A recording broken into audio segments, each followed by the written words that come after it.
আসসালামু আলাইকুম। কেমন আছেন সবাই? আশা করি ভালো আছেন। আল্লাহর অশেষ রহমতে আমিও ভালো আছি আলহামদুলিল্লাহ।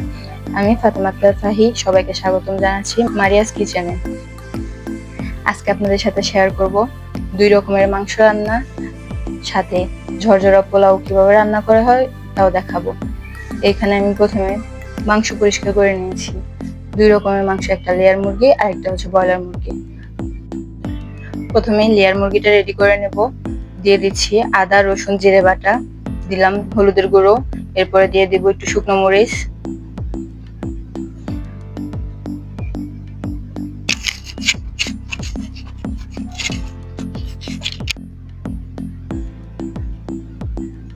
স্বাদ মতো লবণ, পেঁয়াজ, আর আমি দিব সামান্য কাঁচামরিচ, কারণ লেয়ার মুরগিটা রান্না করা হচ্ছে আমার শ্বশুর শাশুড়ির জন্য, তারা তরকারিতে ঝাল কম খায়, তাই শুকনো মরিচের গুঁড়োতে গ্যাস্ট্রিকের সমস্যা বেশি হয়, আমার শাশুড়ি আম্মুর গ্যাস্ট্রিকের সমস্যা বেশি, তাই শুকনো মরিচ না দিয়ে অল্প দিয়ে কাঁচামরিচ দিলাম কিছুটা।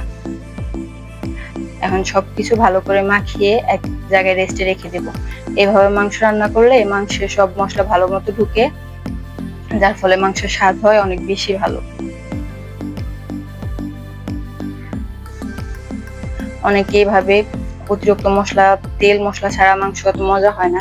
আপনারা চাইলে এইভাবে রান্না করে দেখতে পারেন একদিন, বিশ্বাস করেন এই স্বাদ হয় অন্যরকম মজা। এবার রেখে দিবেন 5 থেকে 10 মিনিটের জন্য। আপনার কাছে যদি সময় বেশি থাকে তাহলে 20 থেকে 25 মিনিটও রেখে দিতে পারেন।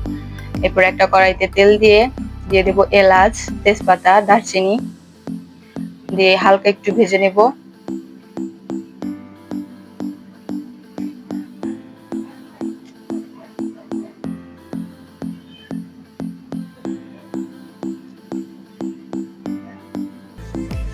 এরপরে মাংসটা দিয়ে কতক্ষণ তেলে ভেজে নেব, যতক্ষণ না তেল ছাড়ে।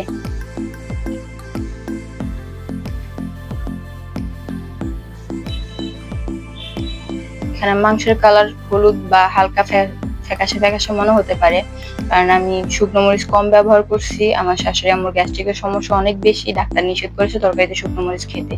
এজন্য ঝালের পরিমাণ বাড়ানোর জন্য কিছুটা কাঁচা মরিচ দিয়ে দিয়েছি। এখন ভালো করে নাড়াচাড়া দিয়ে রেখে দেব।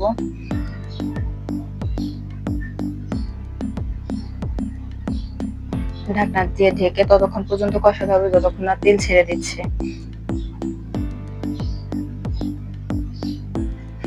মাঝে মাঝে একটু একটু নাড়া দিয়ে রাখতে হবে যেন নিচে দিয়ে লেগে না যায়।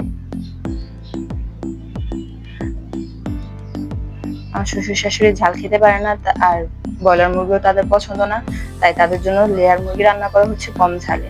আমি আর আমার হাজবেন্ড ঝাল খাই প্রচুর, এই জন্য প্রচুর ঝাল দিয়ে ব্রয়লার মুরগি ভুনা করব। দিয়ে দিচ্ছি পরিমাণ মতো পানি। মাংসটা সিদ্ধ হতে যতটুকু পানি লাগবে ততটুকুই দেবো, এর চেয়ে বেশি দেবো না, কারণ মাংসটা আমি ভুনা ভুনা রাখতে চাচ্ছি। আপনাদের যদি বেশি ঝোল রাখতে চান তাহলে বেশি পরিমাণে পানি দিয়ে নেবেন। এখন ঢাকনা দিয়ে ঢেকে দেব।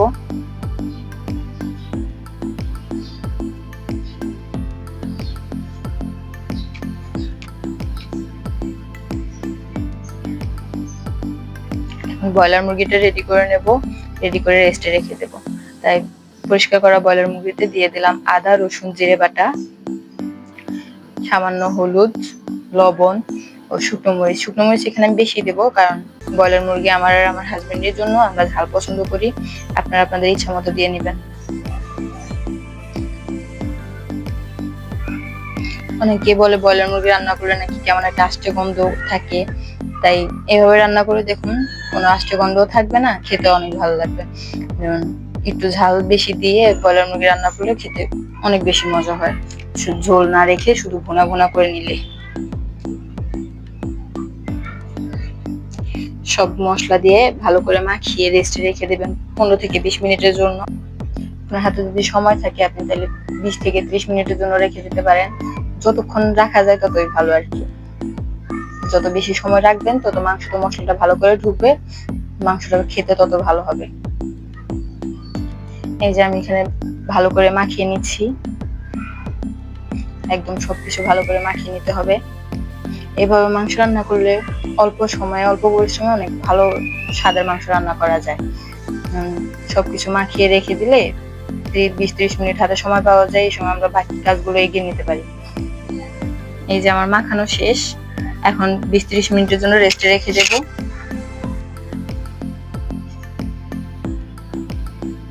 এই ফাঁকে আমরা লেয়ার মুরগিটা একটু দেখে নিই।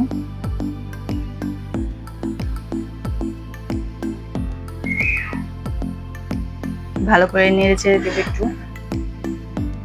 এখনো ঝোল আছে, আমি কিন্তু মাংসের ঝোল রাখবো না, তাই আরো কিছুক্ষণ ভালো করে শুকিয়ে নিব ঝোলটা। ঝোল শুকিয়ে যখন মাংসটা এরকম ভুনা ভুনা হয়ে যাবে, এই পর্যায়ে আমরা গ্যাসের চুলা বন্ধ করে দেব।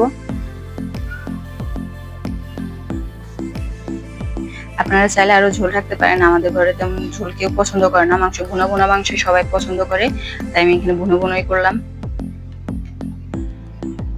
এভাবে ভুনা ভুনা মাংস রান্না করলে মাংস পোলাও, ভাত, রুটি, পরোটা সবকিছুর সাথে খাওয়া যায়, সবকিছুর সাথে খেতে ভালো লাগে।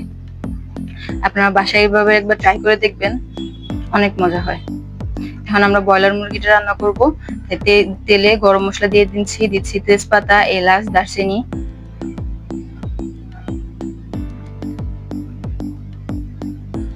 সবকিছু হালকা ভাজা ভাজা হয়ে গেলে মাংস, মেখে রাখা মাংসটুকু দিয়ে দেব।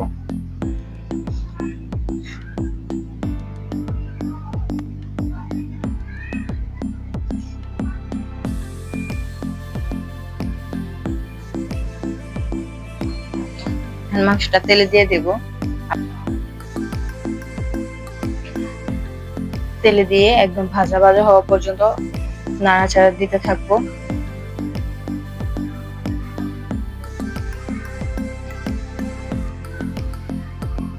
একদম মশলাটা ভাজা ভাজা হওয়া পর্যন্ত রান্না করব। রান্না করলে ব্রয়লার মুরগির একটা আস্ত গন্ধ থাকে, ওই গন্ধটা থাকে না।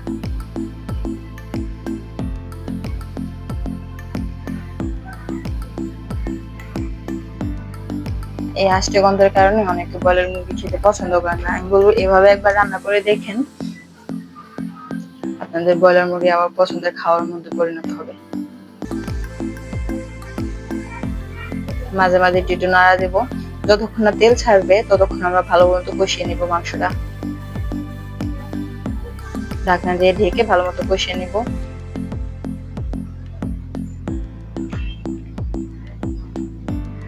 একটু পর পর ঢাকনা নামিয়ে ভালো করে নাড়িয়ে ছেড়ে দেব।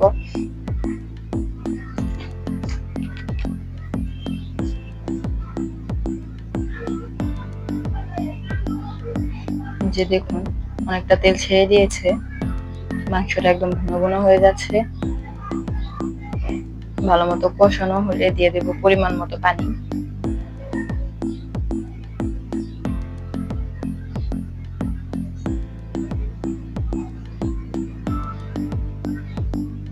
দেখুন এই পর্যায়ে একদম তেল ছেড়ে দিয়েছে, সম্পূর্ণ তেলটাই ছেড়ে দিয়েছে। এখানে মাংস ভাজা ভাজা হয়ে এসেছে প্রায়, তাই পরিমাণ মতো পানি দিয়ে দিব।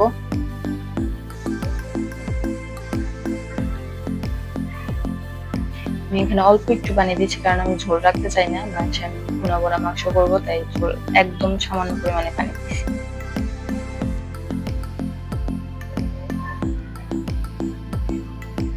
ঢেকে দেব।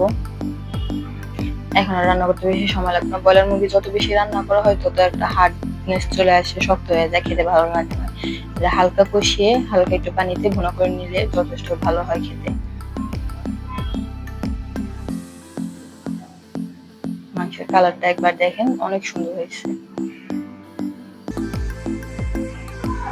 এভাবে ভুনা ভুনা করে নিলে ব্রয়লার মুরগি খেতে একদম সফট থাকে। ঝোল বেশি করে দিয়ে বেশিক্ষণ সিদ্ধ করলে ব্রয়লার মুরগিতে একটা হার্ডনেস চলে আসে। এখন পোলাও রান্না করার জন্য একটা কড়াইতে তেল দিয়ে দিলাম তেজপাতা, এলাচ, দারচিনি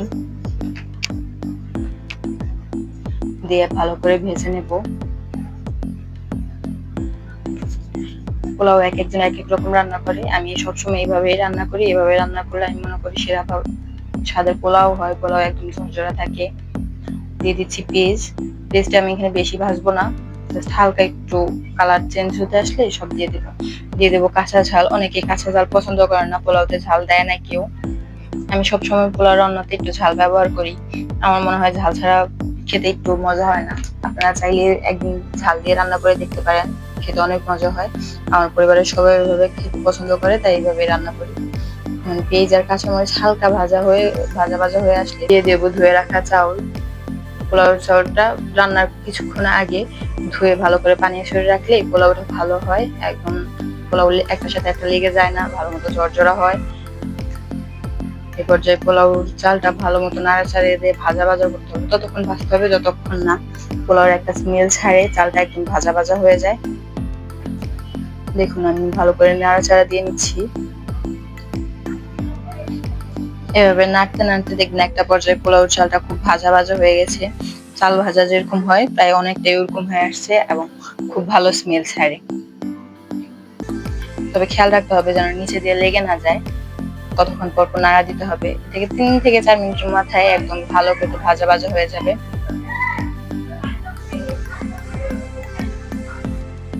দেখুন আমার পোলাও চালটা কতটা ভাজা ভাজা হয়েছে, একটু পুড়ে যায় নাই। পুড়ে গেলে নিচে বাজে একটা গন্ধ আসে, প্লাস চালটা একদম লাল লাল হয়ে যায়, তাই ভালো করে খেয়াল রাখতে হবে যেন নিচে দিয়ে লেগে না যায়। দেখুন এই পর্যায়ে আমি দিয়ে দেবো পর্যাপ্ত পরিমাণে পানি। আমি এখানে 1 কেজি চালের পোলাও করতেছি, তাই এই যে মগে 1 মগ পানি একদম যথেষ্ট পরিমাণে হয়। এই মগের 1 মগ পানি 1 কেজি চালের জন্য যথেষ্ট। এতে চাল একদম ঝরঝরা হয়, পোলাও দেখতে খুব সুন্দর হয়, একটার সাথে একটা লেগে যায় না। এ পর্যায়ে পানি দেওয়া শেষে ভালো করে নাড়াচাড়া দিয়ে ঢেকে দেবো।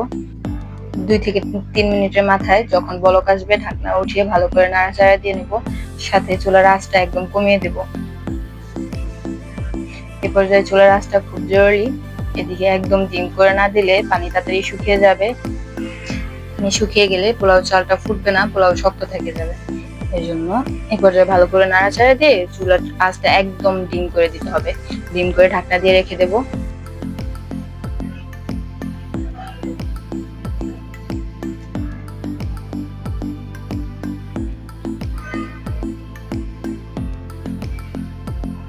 আপনারা চাইলে এইভাবে বাসায় একবার রান্না করে দেখতে পারেন। আমি জানি পোলাওতে অনেকে ঝাল খায় না, আমি ঝাল ব্যবহার করছি, চাইলে একদিন ঝাল দিয়ে রান্না করে দেখেন, ঝাল দিয়ে খেতে অনেক ভালো হয় পোলাও।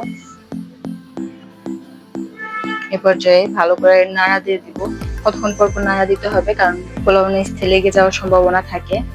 দেখুন আমি কিভাবে নাড়া দিচ্ছি। প্রথমে নিচে খুন্তিটা একদম নিচে বরাবর দিয়ে উপর দিকে উঠালে পোলাও মাঝখানের চালগুলো উপরের দিকে উঠে এবং উপরের চালগুলো নিচের দিকে যায়, এইভাবে সম্পূর্ণ চালগুলো ভালো করে একসাথে সম পরিমাণে ফুটবে। কতক্ষণ পর পর নাড়া দিয়ে ডিম আছে রেখে দেবো ঢাকনা দিয়ে।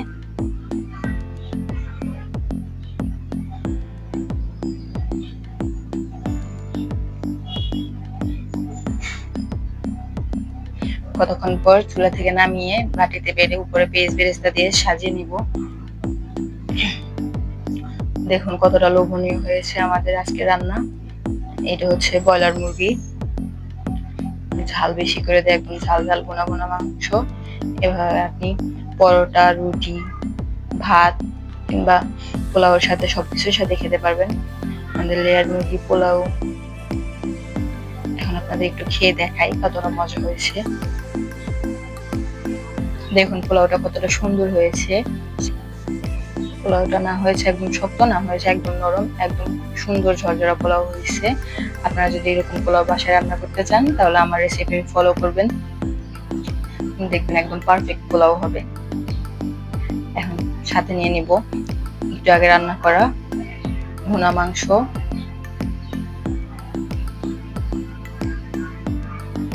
নিয়ে নিচ্ছি সালাদ, শসা, টমেটো, পেঁয়াজ, কাঁচামরিচ, লেবু, যে যেটা পছন্দ করেন নিতে পারেন। এখন আমি আপনাদের একটু খেয়ে দেখাবো মাংসটা কতটা ভালো হয়েছে। দেখুন মাংসটা কতটা সফট হয়েছে, যেমন কালার সুন্দর হয়েছে তেমন খেতে অনেক মজা হয়েছে। গরম পোলাওর সাথে জাস্ট খেতে অসাধারণ হয়েছে। ধন্যবাদ সবাইকে এতক্ষণ আমার পাশে থাকার জন্য। আমার আজকের ভিডিওটি ভালো লাগলে লাইক, কমেন্ট, শেয়ার করবেন। আমার ফেসবুক পেজ মারিয়াস কিচেনের সাথে সবাই থাকবেন, ফলো করবেন আইডিটা।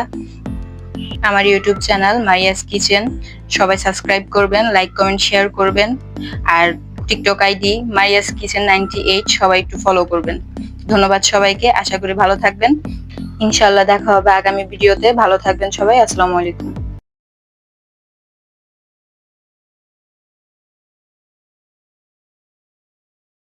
আর আর এরকম মজার মজার রান্নার ভিডিও পেতে আমার YouTube channel Maria's kitchen subscribe করে রাখবেন এবং বেল আইকনটি প্রেস করে রাখবেন।